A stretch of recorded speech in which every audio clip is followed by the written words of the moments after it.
اعوذ باللہ من الشیطان الرجیم بسم اللہ الرحمن الرحیم۔ وظائف کی دنیا میں ایک بار پھر آپ کو خوش آمدید کہتے ہیں۔ آج جو میں آپ کے لیے وظیفہ لے کر آیا ہوں، یہ رزق کی تنگی دور کرنے کا ایک بہترین اور مجرب وظیفہ ہے۔ یہ جب آپ یہ عمل کریں گے تو انشاءاللہ آپ کی رزق کی تنگی، آپ کی غربت و افلاس دور ہو جائے گی۔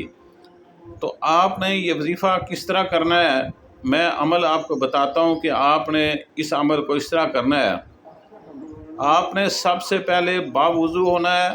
باوضو ہونے کی حالت میں ان تینوں دعاؤں کو آپ نے قبلہ رخ جو آپ کی سکرین پہ لکھی ہوئی ہیں، آپ نے ان تینوں دعاؤں کو سبحان اللہ و بحمدہ سبحان اللہ العظیم و بحمدہ نستغفر اللہ صلی اللہ علیہ وآلہ وسلم ربی انی لما انزلت علی من خیر فقیرا، ان تینوں دعاؤں کو آپ نے 111 مرتبہ جو ہے یہ پڑھنا ہے۔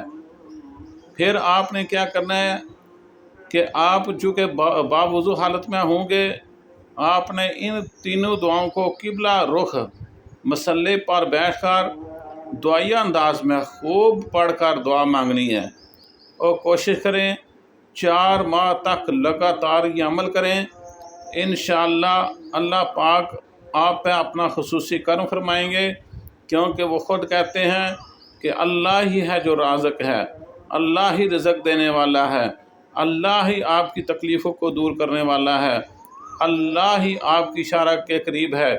تو جب آپ سچے دل کے ساتھ ان دعاؤں کو جو آپ کی سکرین پہ لکھی ہوئی ہیں، تینوں لکھی ہوئی ہیں، اور ان تینوں کو ہر ایک کو آپ نے 111 مرتبہ کرنا ہے، تو انشاءاللہ دیکھیں کیسے اللہ تعالیٰ آپ کے رزق کی تنگی کو دور کر دے گا، اور آپ کو اتنا رزق عطا کرے گا کہ اس کا آپ شمار ہی نہیں کر سکیں گے۔ ایک بات آپ نے یاد رکھنی ہے کہ یہ عمل کرنے سے پہلے آپ نے نبی پاک صلی اللہ تعالیٰ علیہ وآلہ وسلم پہ درود پاک 11 مرتبہ، وہ بھی درود ابراہیمی آپ نے 11 مرتبہ پڑھنا ہے۔ اور جب یہ تینوں دعائیں آپ مکمل کر لیں تو اس کے بعد بھی نبی پاک صلی اللہ تعالیٰ علیہ وآلہ وسلم پہ درود پاک درود ابراہیمی 11 بار آپ نے پڑھنا ہے، کیونکہ کوئی بھی دعا جب ہم درود پاک سے شروع کر کے کرتے ہیں تو اس کی قبولیت کے چانس بہت زیادہ ہو جاتے ہیں۔ اللہ تبارک و تعالی ہماری دعاؤں کو قبول فرمائے، اور ہمارے اوپر رزق کی جو تنگی ہے وہ ان دعاؤں کی نسبت دور فرمائے۔ آمین ثم آمین۔